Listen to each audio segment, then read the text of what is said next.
Hello guys, welcome back. In today's video, I'm going to show you how to upload your resume to LinkedIn. So it's pretty simple. Let's get started. First of all, you guys have to open up any of your browser.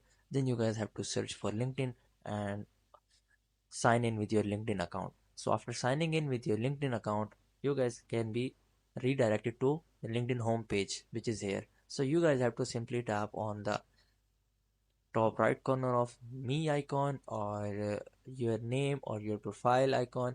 So you guys have to just simply tap on this. So after tapping on this, it will provide you drop down menu. In the drop down menu, you guys have to find out setting and privacy and tap on it. So after coming to settings and privacy, here you guys have to simply click on data and privacy section, which is on left bar. So you guys have to click on it, and here you guys have to simply scroll down and find an option which is job application setting. So in the section of job seeking preferences, you guys can be able to see job application settings. You guys have to simply click on the arrow icon, and here you guys can be able to see an option which is upload resume. So your document of resume must be in docs or PDF.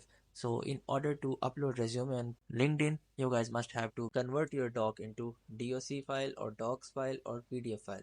So after converting that into PDF file, you guys have to simply tap on upload resume and select the resume which you want to use, and your resume will be selected. In this way, you guys can get higher chances in selection. So that's all for today, guys. Hope you would like it. Do like, share, subscribe. Thank you so much. Bye bye.